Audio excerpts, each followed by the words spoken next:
ప్రభు నామానికే మహిమ కలుగునుగాక. కూడొచ్చిన మీ అందరికీ కర్మల ఆత్మీయ సహవాస సంఘ విశ్వాసులందరికీ మన ప్రభువును ఆయన ప్రియ కుమారుడునైన యేసుక్రీస్తు వారి శ్రేష్టమైన నామలో శుభములు మరియు అందరికీ వందనాలండి. యెహెజ్కేలు గ్రంథం 27వ అధ్యాయాన్ని మనం ధ్యానం చేసుకుందాం. యెహెజ్కేలు గ్రంథం 27వ అధ్యాయం. ఇందులో ముఖ్యమైన అంశం ఏంటంటే తూరు పట్టణమును గూర్చి విషాద గీతం అన్నమాట. అంగలార్పు గీతం. తూరు పట్టణాన్ని గూర్చి విషాద గీతం. ఈ అధ్యాయంలో తూరును గూర్చి మనం చూస్తే 1 నుంచి 9 వచనాలు తూరు అనేటువంటి ఆ దేశాన్ని ఒక ఓడతో పోల్చారు. 10వ వచనం నుంచి 36వ వచనం వరకు దాని వర్తకాన్ని గురించి రాశారు. 26వ వచనం నుంచి 36వ వచనాల్లో ఆ ఓడ మునిగిపోవడం గురించి రాయబడింది అనమాట. ఆ ఓడ మునిగిపోవడం గురించి రాయబడింది. తూరు పట్టణంపై యెహెజ్కేలు గారు 2వ దేవోక్తి విషాద గీతంగా రాశారు. 19వ అధ్యాయంలో ఇశ్రాయేలీయుల మీద విషాద గీతం ఉన్నట్లుగా రాశారు. ఈ అధ్యాయంలో తూరును గురించి రాశారు. మొదటి 9 వచనాల్లో తూరు పట్టణం యొక్క పూర్వ వైభవం చక్కగా వర్ణించబడింది. అది ఒక అందమైనటువంటి ఓడతో పోల్చబడింది.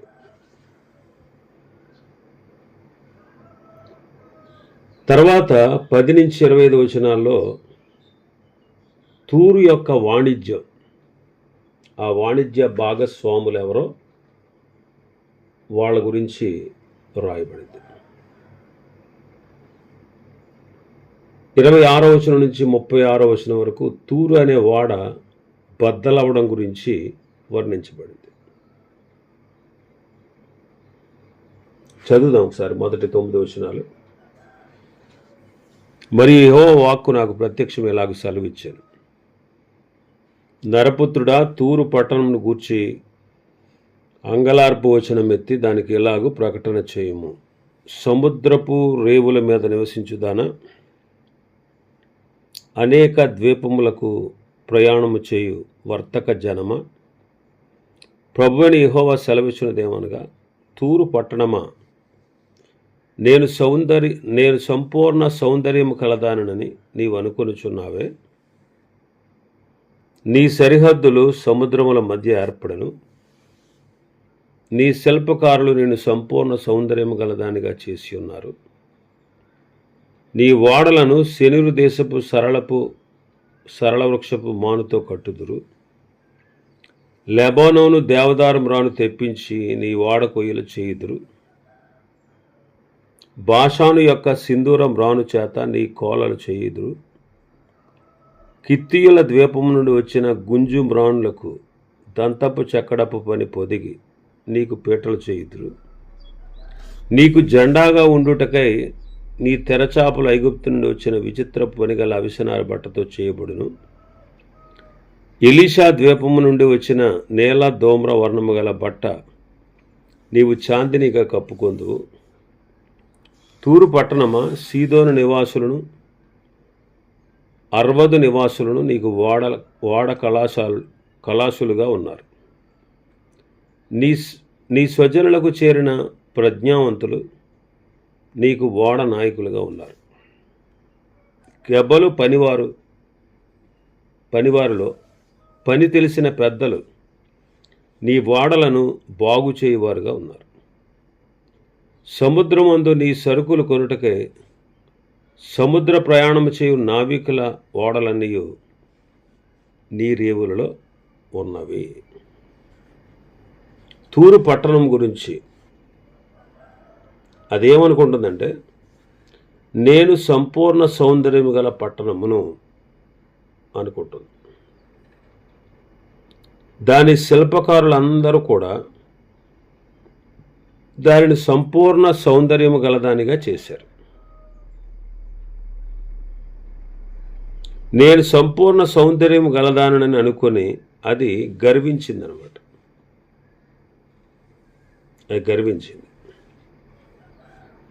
సాముద్రిక గ్రంథకర్త అంటాడు, నాశనమునకు ముందు గర్వము నడుచును, పడిపోవుటకు ముందు అహంకారమైన మనస్సు నడుచును. తూరు పైకి దాని పైరూపం సౌందర్యం కలదే, కానీ అది లోపల గర్వంతో నిండింది. దేవుడు కూడా మనుషులు పైరూపాన్ని చూస్తారు,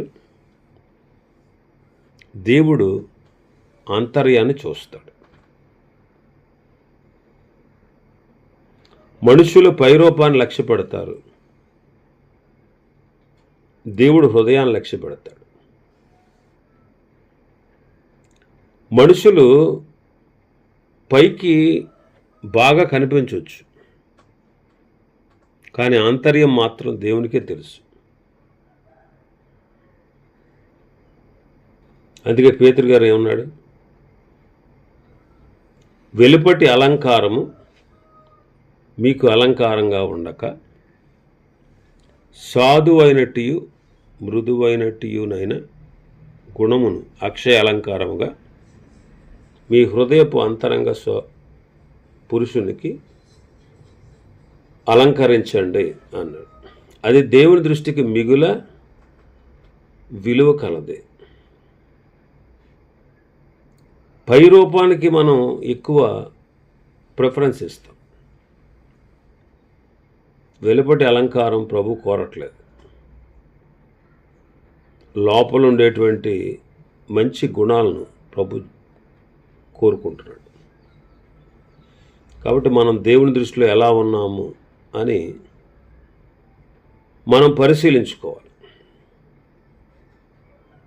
అందుకే దేవుని ఎదుట సిగ్గుపడనక్కరలేని పనివారుగా మనం దేవుని ఎదుట మనల్ని మనం కనుపరుచుకోవాలి.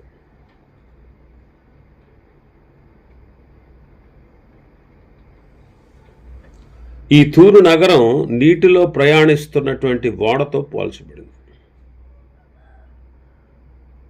ఈ ఓడ నిర్మాణానికి ఎవరెవరు సహకరించారో ఆ విషయాలన్నీ రాశారు.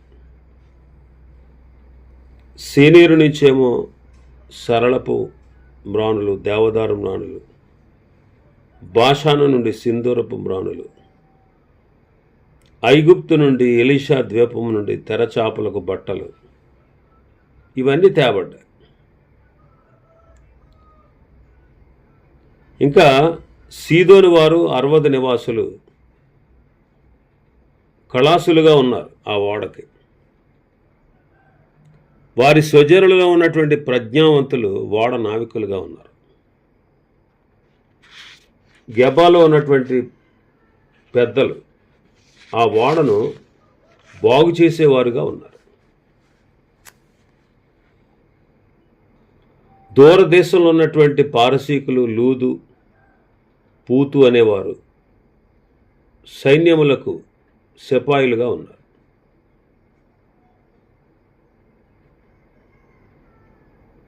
వీళ్ళందరూ కూడా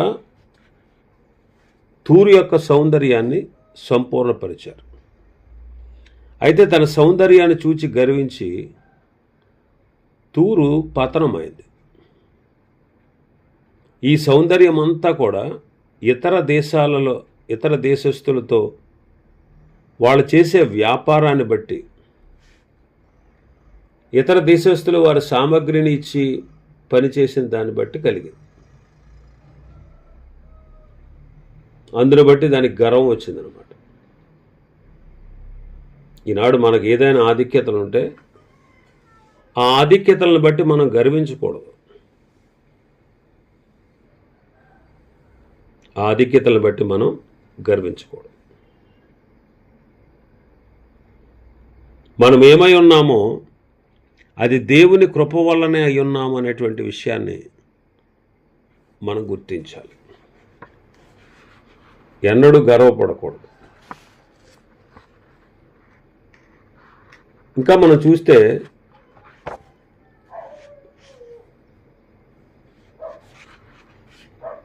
తూరు యొక్క వ్యాపారాన్ని గురించి రాయబడింది.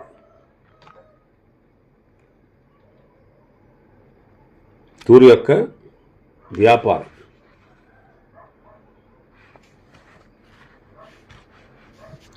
పదవ వచనంలో మనం చూస్తాం,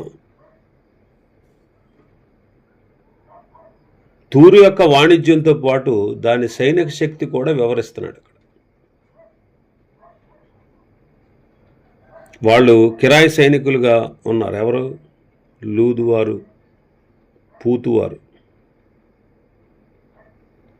అందువల్ల దానికి తేజస్సు కలిగింది. అయితే 12వ వచనం నుంచి మనం చూస్తే తూరు వర్తకులు దాదాపుగా 24 దేశాలతో ఉంది. తూరు వర్తకం దాదాపుగా ఒక 24 దేశాలతో సంబంధం ఉంది. 12వ వచనంలో తర్షీషు నుంచి వారు వెండి, ఇనుము, తగరము, సీసము. తర్షీషు వారంటే ఇండియా. తర్వాత గ్రేకీయులు, తుబాలు, మెషకు, వీళ్ళు రష్యా వాళ్ళు అన్నమాట. రష్యా నుండి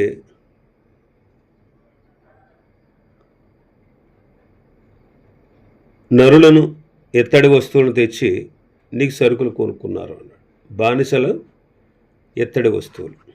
తర్వాత తోగర్మ అంటే టర్కీ అన్నమాట. దాని నుంచి గుర్రాలు, యుద్ధం చేసే గుర్రాలు, కంచెర గాడిదలు.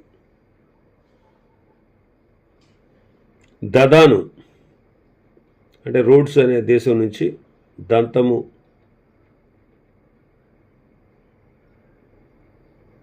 అలాగే కోవిదారు మ్రాండ్లు. తర్వాత సిరియన్లు 16వ వచనంలో. సిరియా, ఆరాము, ఎదోము, యోర్దాను. వీళ్ళు పచ్చరాళ్ళు, ఓదారంగు నూలు, అవిసెనార బట్టలు, చీరలు, పగడాలు, రత్నాలు అవి ఇచ్చుకునేవారు. తర్వాత యోధావారు అంటే ఇశ్రాయేలీలు. అక్కడి నుంచి మిన్నీతు గోధుమలు, మిఠాయిలు, తేనె, తైలం, గుగ్గులం, ఒలివ తైలం. ఆ తర్వాత దమస్కు 18వ వచనంలో. సిరియా అన్నమాట. సిరియా నుండి ద్రాక్షారసము, తెల్లబొచ్చు. తర్వాత 19వ వచనంలో గ్రేకీయులు అంటే దక్షిణ టర్కీ నుంచి ఇనుము, సుగంధ ద్రవ్యాలు. తర్వాత 21వ వచనంలో అరబీయులు, అరేబియా. దదాను అరేబియా నుండి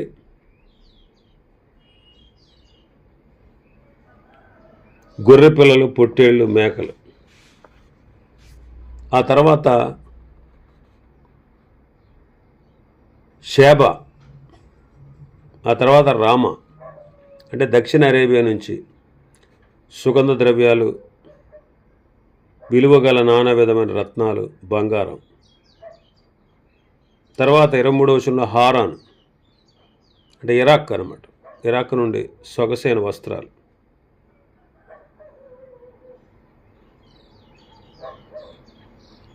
ఇలా రంగురంగుల విలువగల దుప్పట్లు ఇలా దిగుమతి చేసుకుని ఇతర దేశాలకు వారి సరుకులను అమ్మేవారు. ఈ వర్తకానికి తర్షీషు ఓడల్ని వాడేవారు అన్నమాట. తర్షీషు ఓడల్ని వాడేవారు. 25వ వచనంలో చూస్తే తర్షీషు ఓడలు నీకు బండ్లుగా ఉన్నవి, నీవు పరిపూర్ణమైన దానిపై మహాఘనముగా సముద్రం మీద కూర్చున్నావు.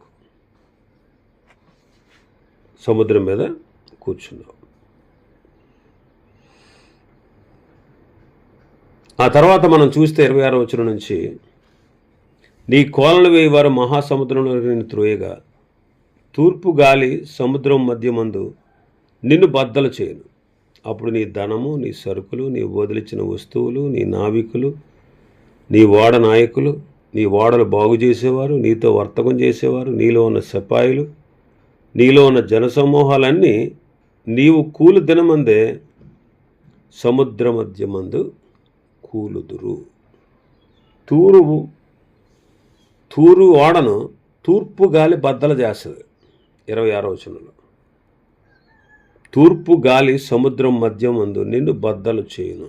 ఈ తూర్పు గాలి ఎవరంటే బబులోను.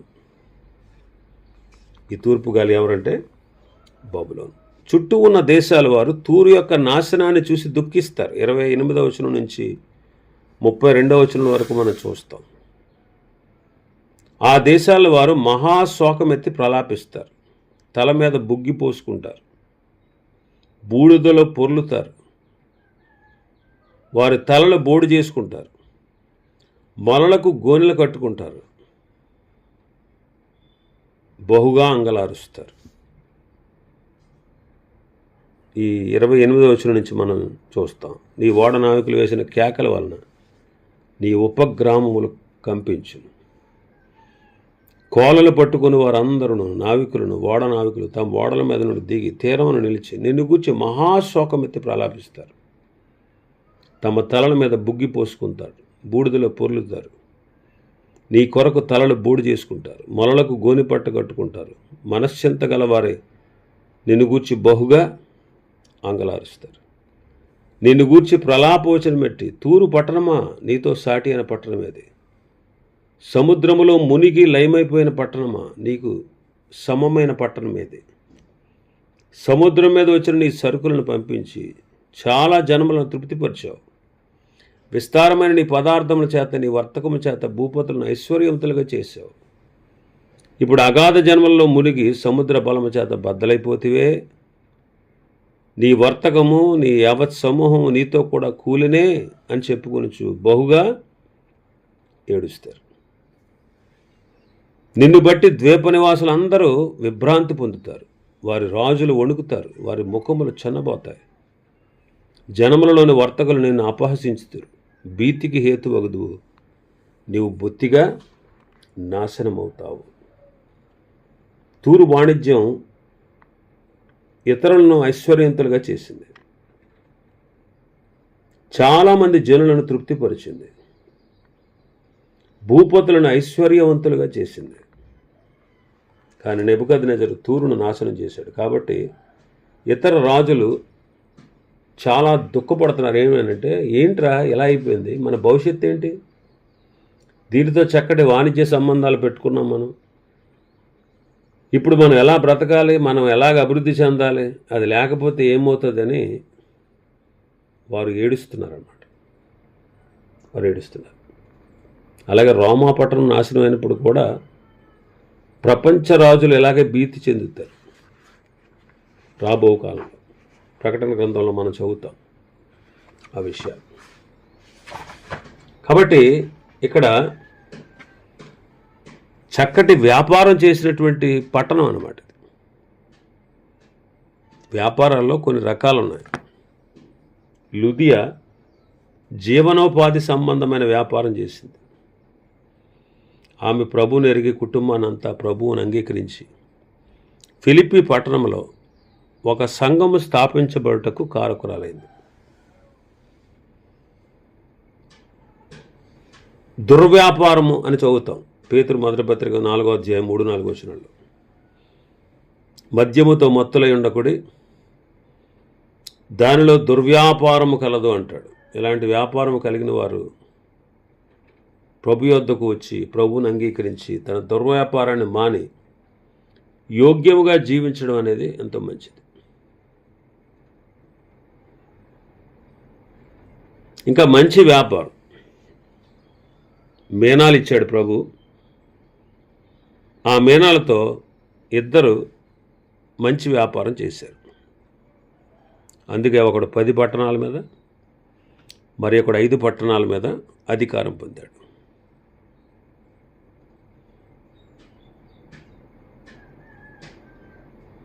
ఇంకా తలాంతుల గురించి కూడా మనం చదువుతాం. ఇవి దేవుడు అసమానంగా ఇచ్చినటువంటి కృపావరాలు అన్నమాట. కృపావరాలను మనం సరిగా ఉపయోగించేవారుగా ఉండాలి. అలా ఉపయోగిస్తే దేవుడు మనల్ని ఆశీర్వదిస్తాడు. అనేకమైన వాటి మీద మనల్ని అధికారులుగా ఉంచుతాడు. కాబట్టి దేవుడు మనకు అప్పగించిన పనిని నమ్మకంగా మనం చేయాలి. తూరు పట్టణం వ్యాపార కేంద్రం, కానీ దానిలో ఉన్న గర్వాన్ని బట్టి పాడైపోయింది. ఈ దినాల్లో మనం కూడా దేవుడు మనల్ని ప్రేమించి మనకు కొన్ని ఆధిక్యతలు ఇచ్చాడు. ఆ ఆధిక్యతలను బట్టి మనం ఎన్నడూ గర్వించకూడదు. నీకు ఏ ఆధిక్యత ఇచ్చినా, పాట పాడే, లేకపోతే వాయిద్యాలు వాయించి, లేకపోతే మందిరంలో చక్కగా నువ్వు భోజనం వండే, లేకపోతే పరిచర్య చేసే, లేదా వాక్యం బోధించే, ఈ పనులన్నీ ఉన్నాయి. దేవుడు నీకు అప్పగించాడు. వాటిని చూసి, వాటిని దేవుడు ఇచ్చినందుకు నిన్ను దేవుడు గణపరిచాడు, నిన్ను ఉన్నతంగా ఉంచాడు. నువ్వు ఉన్నతంగా ఎదిగావని ఎదుటి వాళ్ళని చిన్నచూపు చూసి గర్వించకూడదు ఎప్పుడు కూడా. ఆ గర్వం మనల్ని నాశనం చేస్తుంది. కాబట్టి మనం ఎన్నడూ గర్వించకూడదు. తూరు నేను పరిపూర్ణ సౌందర్యం గలదానని గర్వించింది. ఆ గర్వం దానిని పతనం చేసింది. కాబట్టి మనలో ఎన్నడూ కూడా గర్వం ఉండదు. నాశనమునకు ముందు గర్వం నడుస్తుంది.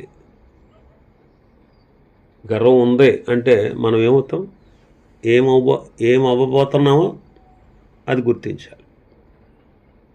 కాబట్టి చాలా జాగ్రత్తగా ఆత్మీయ జీవితంలో దేవుడిచ్చినటువంటి తలాంతులు, దేవుడిచ్చిన వరాలు, దేవుడు నీకు ఇచ్చిన పని, దేవుడు నీకు ఇచ్చిన సామర్థ్యం, దేవుడు నీకు ఇచ్చిన బలం, దేవుడు నీకు ఇచ్చిన ధనం, వీటన్నిటిని చూసి మురిసిపోకుండా, వీటన్నిటిని చూసి గర్వపడకుండా, వీటిని ప్రభు కొరకు వినియోగించి మనం అందరితో సఖ్యతగా సమాధానంగా ఉంటే దేవుడు మనల్ని వర్ధిల్ల చేస్తాడు.